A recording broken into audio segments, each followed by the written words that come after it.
I wish I had better lighting, but it's starting to get dark where I'm Yeah. at. Hey guys, welcome everybody. Welcome, welcome, welcome. This is Ralph Graves. Thank you for tuning in to the Ralph Graves Show. Listen to this podcast or checking us out on YouTube. Hey, if you like what we talk about today, hit subscribe, share it, subscribe, like it, give me a thumbs up. You know, I really appreciate it. Today I have a guest on the show.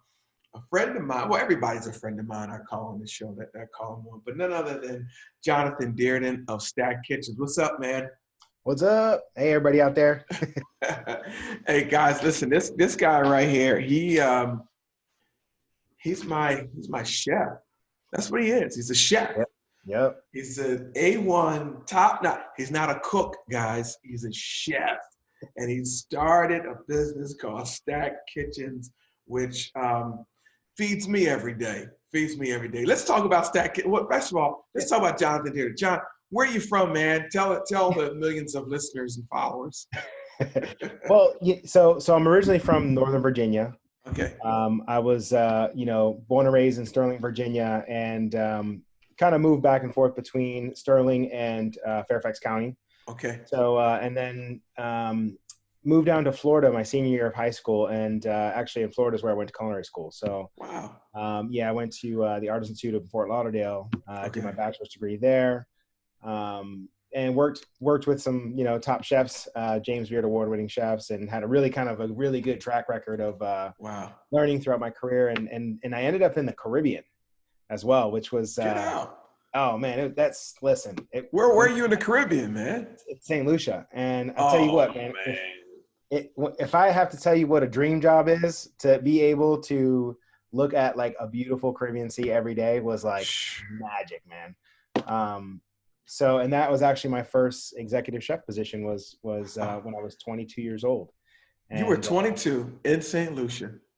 Listen, I had no idea how to be an executive chef, but I knew I was going to make it happen, somehow, some way. I knew how to cook, and that's about it, fresh out of culinary school. But I had experience, but I just kind of took the bull by the horns, and so I was in St. Lucia. That's actually where I met my wife. So, okay.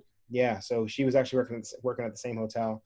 Okay. In St. Lucia, I was working at Jade Mountain, which is a very ultra luxury, prestigious hotel, and they have a bunch of restaurants. After about 4 years, they promoted me to oversee both resorts, which was huge for me because here I am, 26 years old, in charge of like 85 people. And so it was huge for me. It was really huge. And I learned the management and the business side of what this, what food and hospitality is, and having numbers, the food costs and all that stuff. So, it was a great experience, and I would go back in a heartbeat. If I didn't have 2 kids, oh man, it was just a way to live life, everybody in the islands, like, how they, people would say like everybody in the islands kind of like is on island time. Yeah. It's like, they're just actually living their lives the way that, normal people should live. Like we here in the States, we're all like hustle and bustle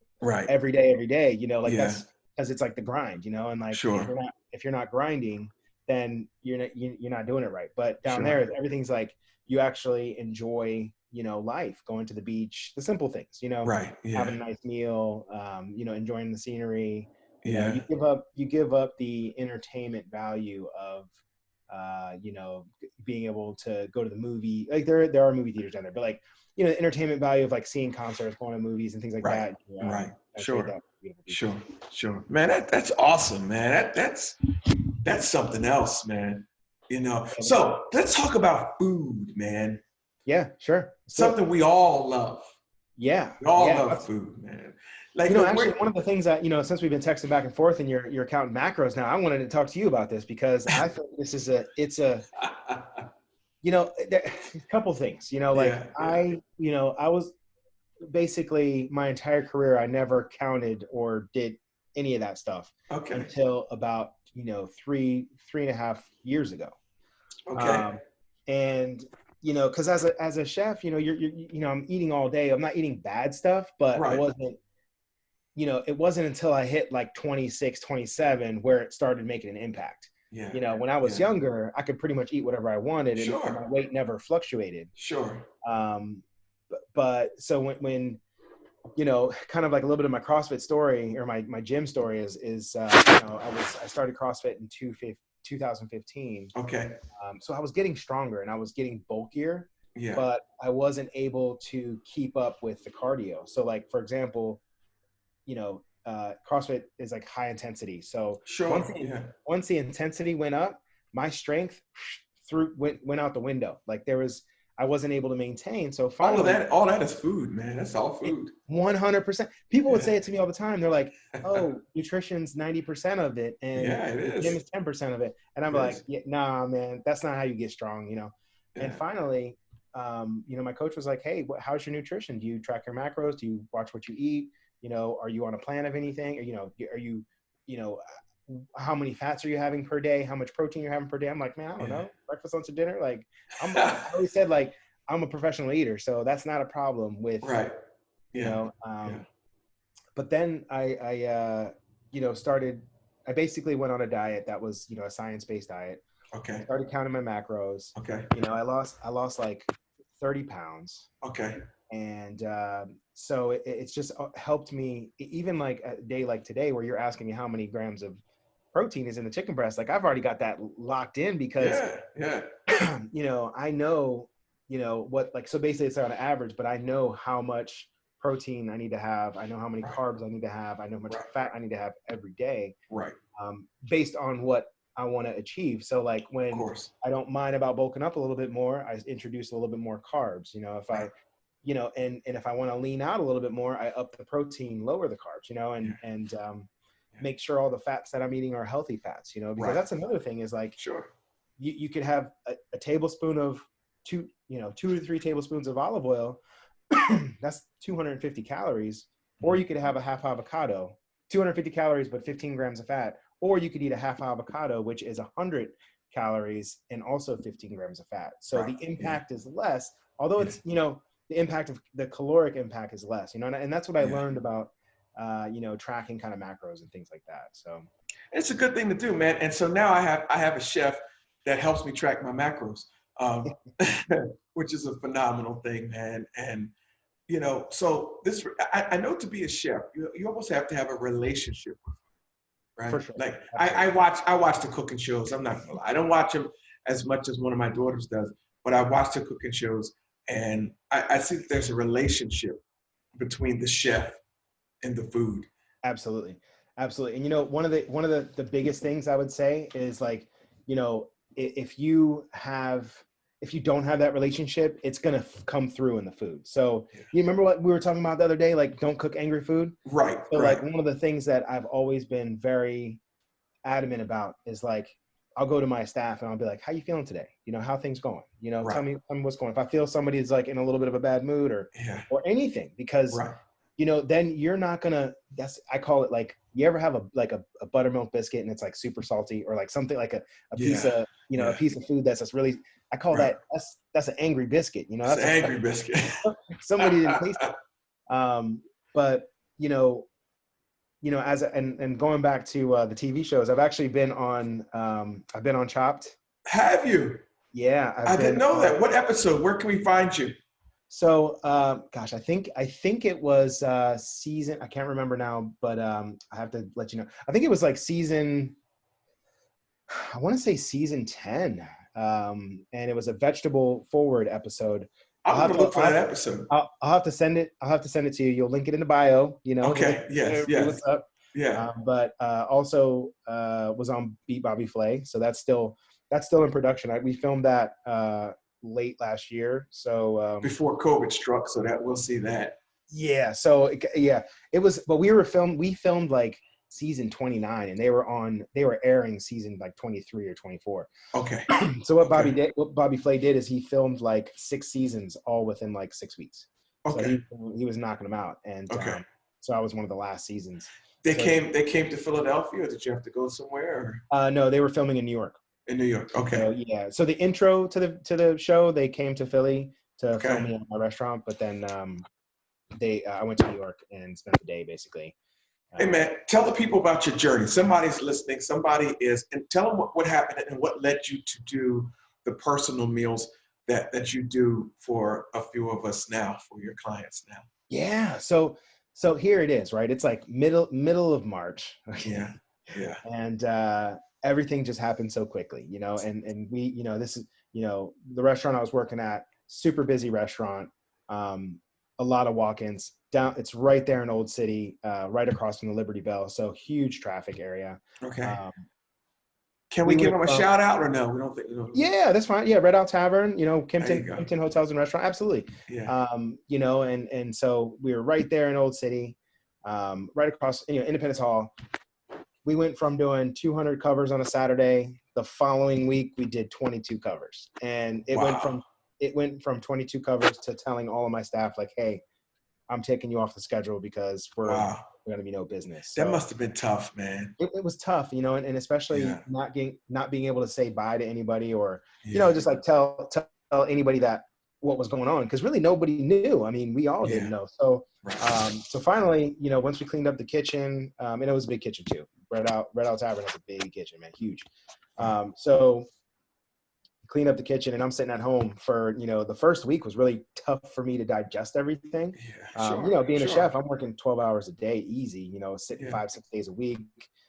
And weekends are busy for me. So, sitting at my house on the first Friday, I'm like, what is going on? I'm sure. I felt like so it took me about 2 weeks just to kind of digest everything and transition. I said, you know what? I meal prep every week naturally since, about 3 years ago. Okay. Just to, here's the thing, another thing, just kind of going back to diet nutrition. One of the things that led me down the wrong path of a bad relationship with food is I would go around, my job is to taste things. So I would go around tasting everything. Yeah. And then I would still eat on top of that. So it was like, I would grab a piece of bread, throw some meat in there, cheese, whatever. And then I would still be tasting food. Yes. Well, you can't trust a skinny chef. No, exactly. That's what I said all the time. You can't trust a skinny chef. I can't go out there looking skinny, No. I can't have a skinny chef. But go on. So, but also, what would happen is I wouldn't eat enough. So there was actually a lot of days where I'm because being in a kitchen, you're surrounded by food all day. So you're smelling all the different smells. So your mind thinks that you're okay. You're not hungry. So so that's why I meal prep for myself and the family. Every week. So I'm sitting at home. I'm like, you know what? I might as well get this business off the ground. And I had already started kind of all the research and all the baseline stuff back when I was in DC. Because I tried to get it off the ground in DC and it never happened. So this was an opportunity to say, like, hey, it's no time like the present. Right. So we got the website up in less than a week. Wow. It was like, I'm buying containers, I'm shopping at Restaurant Depot, and I just, made it happen. So I went and I used to, because of my busy schedule, and my wife's busy schedule, I was getting another one of those mail-in meals that would come to the house, and they were good, but the sodium levels were off the chain. So I have, this is how we meet. We meet through Ryan Leafy. Shout out to Ryan Leafy, ex-athletics. Yeah, I got to get Ryan on here. He was on my radio show, and we met. And I saw it. I think he promoted it. I said, well, Ryan, where'd you get that from? And he was like, this is one of my guys that works out here, man, and gave me your information, Start Kitchens. And that's how we linked up. But what I want the viewers and listeners to know is that I have never, and I am a eater. I eat. When we get off this, I'm eating. I might grab one of your meals, but I have never had a pre-prepared meal ready to go on that level. This is the highest level of chefing. Is chefing a word?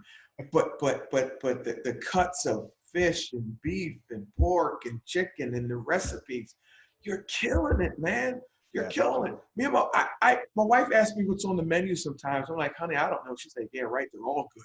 Like, you haven't missed yet. Thank you. I appreciate that. And so I just want the viewers and whatnot that you got to get with this guy. If you're not eating, let's be honest, if you're not eating right, you run out of gas fast. Absolutely. And and here's the thing is that, it's these meals are two things, is that because I've been meal prepping for 3 years for myself, Right. I know what's going to work and what's not going to work. Right. So, because I've had some bad meals that have been reheated after a couple of days where I'm like, oh, that doesn't really work too much, Yeah. It's just like flavor, textures, all that's really important, But the balance, I think, is key. The balance of natural seasonings with the components of flavors. So there's a lot of like fresh, there's, you don't really taste it, but there's a lot of umami flavors. So ginger, garlic, onion, that aren't like, in your face, but very cooked and mellow. The marinade on the meats are all natural stuff. Wow. So I don't use like, like, hey, listen, I like Larry's. I like it, but it's a creeper, man. It's a creeper, like things like Old Bay, Larry's, like all of these like pre-seasoned, they're so high in sodium. So you retain all that water. It's like, I try to use as much natural ingredients as possible, and it definitely carries through for sure. And so if there's a young entrepreneur, there's somebody watching it, man, talk about what were one of the toughest struggles you had to overcome in launching this business and starting this business, and how did you overcome it? I wrote a book called Unstoppable. I know. So I got it on my reading list. I kind of like sharing unstoppable stories, man. So talk about a moment where Jonathan was like, I don't know if this is going to work. It's going to be tough. And what did you do to push through that? Yeah. So one of the biggest things for me is that throughout my career, I've always had so many people behind me helping me with marketing, PR, web design, branding. I've just been the one, photography. So I've just been the one cooking the food. And here, boom, and I have a professional photographer that's meeting me at 3:00 and we're going to shoot some dishes. I have a marketing team, the top marketing team in Philly behind my back, helping me push out, events and things, so they do everything for me. All I got to do is either come up with the idea or present the food. So for me, it was all new, building out a website and figuring it out from scratch, and it's, of course I wanted to just go and just pay somebody $500 to do it. But I said, you know what, let me do this myself, because I want to say that this is my website. So on like the second Sunday, once, this whole thing went down, I went to Target. I got a bunch of plates. I got placemats. I got little pieces because I know what you need to do a photo shoot. And I set up a photo shoot in my kitchen. I cooked a bunch of dishes, and those are the pictures that are on my website. Wow. So every single picture that you see on my website, I took that picture. I made the food and I took that picture. So because for me, that was more of a challenge than doing the food, because the food was the easy part for me. Like I had that under control. Sure. Designing it for a picture. Because usually the photographer takes care of all that stuff. Gotcha. So, and then also it was building the clientele, and I had to approach it in a way where, again, if you're a brick and mortar restaurant, you have a location. It's different than somebody who's just starting that has no client base or anything. So I started with just doing like 20 meals a week. And I kind of built upon that. How many meals a week you do now? About 70. Wow. I have to I gotta cap it off. I have to, I gotta cap it off. Because I don't want to sacrifice quality for volume, And that's one of the things throughout as I'm building this business, one of my, at the end of the day, what I want to be proud of is when somebody shoots me a text. I got a text message about an hour ago from another one of my clients. It was like, hey man, this edamame pasta is really good. Let me tell you something. Let's pause right there. That edamame pasta, phenomenal. Like, I know I probably shouldn't eat Tina's tonight, but I probably am. We argued over it. It is delicious, man. You knocked it out of the park. We knocked it out of the park, everything, but that brisket was really good today too. Hey, the brisket was, oh man, that brisket was phenomenal.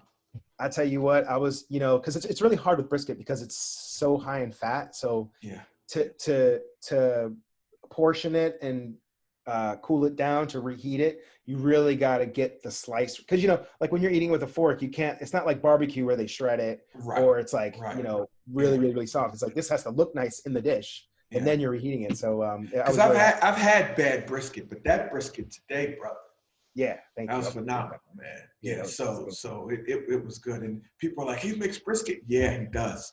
Yeah. How do they find you? Give them the website. Yeah. So the website is www.stackedkitchens.com. So stacked is spelled STACKD, no E, kitchens, KITCHENS.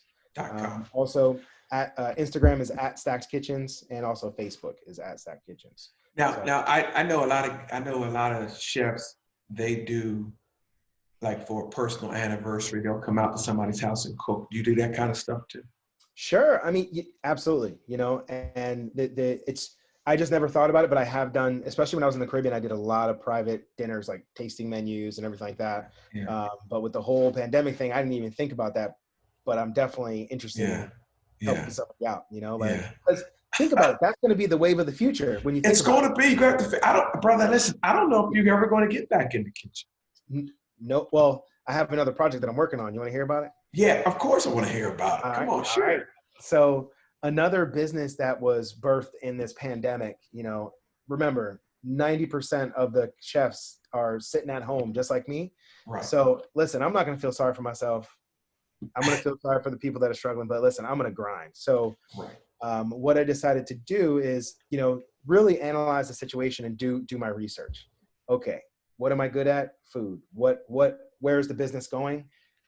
It's moving towards a delivery and takeout world. Okay. And it is. So so and that's just the future. I mean, everybody's going to be hesitant, especially if there's a second wave or what have you of this, when flu season comes around, it's going to kind of go back to it's going to kind of retract a little bit, So what I've done is in Philadelphia, we're opening up what's called a cloud kitchen. So essentially what a cloud kitchen is it's basically just a commercial kitchen, no storefront, and it's so it's for carry out and delivery only.